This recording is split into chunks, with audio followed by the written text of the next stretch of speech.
سمجھتا ہوں آغا صاحب جس خانوادے سے تعلق رکھتے ہیں وہ عراق کا بڑا ہی عظیم اور تاریخی خاندان ہے جو خاندان حکیم کے نام سے معروف ہے۔ اس گھرانے کو اصل میں شہرت ملی ہے 50 اور 60 کی دہائی میں کہ جب دنیا بھر میں سید محسن حکیم رضوان اللہ تعالیٰ علیہ کی مرجعیت ابھر کے سب لوگوں کے سامنے آئی۔ جمعے کے دن ہم قبلہ آیت اللہ حافظ ریاض حسین نجفی صاحب سے سن رہے تھے کہ سید محسن حکیم اپنے دور کے بے تاج بادشاہ تھے، یعنی تقریباً دنیا بھر میں 95% سید محسن حکیم کی تقلید ہوا کرتی تھی، دنیا میں 95%، اور پاکستان میں نظام مرجعیت کے تعارف کے ساتھ ساتھ ہی سید محسن حکیم رضوان اللہ تعالیٰ علیہ کا تعارف ہوا۔ تو خیر یہ خانوادہ علم اور دیگر مختلف جوانب کے اعتبار سے اپنی مثال آپ ہے۔ ہر میدان میں انہوں نے مذہب کی ترقی کے لیے، دین کی بقا کے لیے کافی کوششیں کی ہیں، جانوں کا نذرانہ بھی دیا ہے۔ اور جب 70 میں آیت اللہ حکیم کی وفات ہوتی ہے اور پھر بعث پارٹی کی حکومت آتی ہے، جب بعث پارٹی کی حکومت مضبوط ہوئی تو 1983-84 میں اس خانوادے پر ہجوم کیا جاتا ہے اور اس وقت حکم دیا جاتا ہے کہ 14 سال سے لے کر جتنے بھی لوگ ہیں سب کو، اس گھر کے جتنے بھی مرد ہیں ان کو قید کر کے جیل میں ڈال دیا جائے۔ تو اس وقت تقریباً ان کی فیملی سے 60 سے 70 افراد کو صدام نے شہید کروایا تھا۔ یہ آغا صاحب اور ساتھ ہی ان کے 3 بھائی اور والد بزرگوار بھی قید و بند کی صحبتیں سہتے رہے ہیں، تقریباً 9 سال قید میں رہے۔ بہرکیف یہ مصیبتیں، یہ تکلیفیں برداشت کرتے ہوئے ہمیشہ مذہب کی بقا کے لیے، دین کی ترقی کے لیے، معاشرے کی اصلاح کے لیے اپنی تمام تر کوششوں کو صرف کیا۔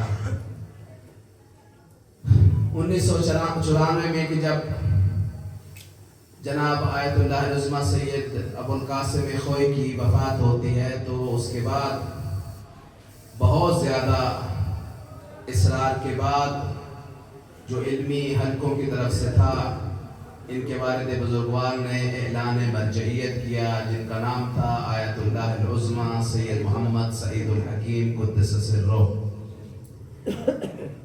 ان کے درجات کی بلندی کے لیے بلند تر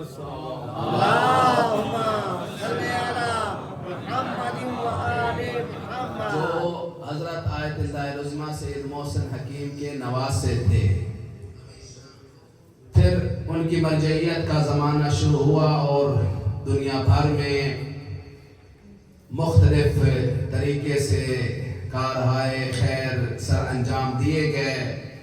اور پاکستان کی جب ہم بات کرتے ہیں تو یہ خانوادہ خصوصی طور پر پاکستانیوں سے محبت کرتا ہے، اور اس کی دلیل یہ ہے کہ یہاں پہ پاکستان کے اندر جب مختلف بحران آئے ہیں، زلزلے کا بحران ہو، سیلاب کا بحران ہو یا دیگر کوئی آفات و بلیات ہوں، تو ان تمام بحرانوں میں خاندان حکیم بڑھ چڑھ کے سب سے پہلے لوگوں کی مشکلات کو دور کرنے کے لیے، ان کے مسائل کو حل کرنے کے لیے سب سے آگے رہا ہے۔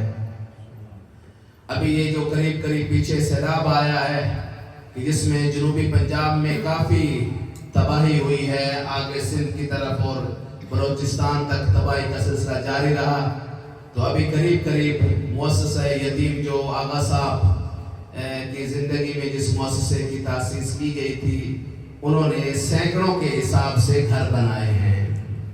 تو یہ علم خدمات،